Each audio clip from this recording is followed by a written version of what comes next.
Welcome to another book review. This time I've finished this week G.K. Chesterton's great work entitled Orthodoxy, a really terrific piece, really a masterpiece. It's also a dictionary for brilliant quotations if you want to carry it around, and it really provides some excellent quotations filled with humor and still filled with a great insight. I regret that it's taken me so long to read this gem, but I'm very pleased that I've been able to conclude it, and I'm very grateful and very equipped after having read it. Chesterton is a poet. Orthodoxy at times sounds like ramblings, but the reality is orthodoxy is ultimately poetic reflections on Chesterton's own journey to embracing the Christian faith. He is, as you read throughout the book, he is really in love with the gospel, and orthodoxy for Chesterton becomes more like a romance.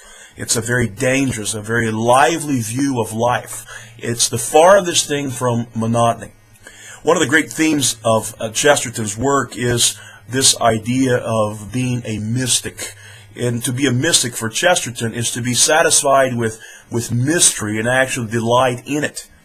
The materialist, as he contrasts with the mystic, the materialist, he lacks humility, presumably because he wants to see everything scientifically explained. But the mystic, the Christian, he finds the romance of orthodoxy, and that is precisely what connects him with the great eternal truths. Orthodoxy is not embracing a lifeless faith, but a faith with so much life that our lifetimes will not be able to fully exhaust it. But yet Chesterton does speak very clearly and strongly that the things that we do believe, as an example most clearly and crucial and central to the Christian message, is that which is found in the Apostles' Creed. That creed, those Christian truths, Christian doctrines need to be fully embraced and fully affirmed.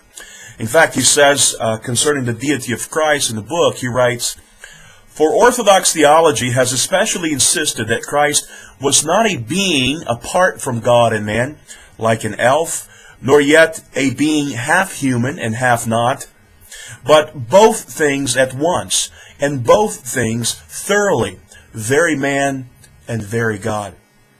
Chesterton has read, as you will see as you read the book very clearly, you'll see that Chesterton has read the great doubters of the Christian faith, and he concludes that all of their attempts to make Christianity more liberal or free actually made the world more tyrannical.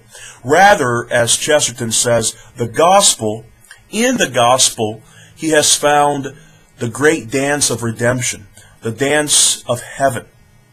What you'll see throughout the book is that the arguments are they're not as clear as you would expect in a modern book, and this is precisely what probably makes it such a unique book, a book that you'll perhaps be forced to read 2 or 3 times. The arguments are not very easy to follow, and this is probably why I will be reading the book again next year.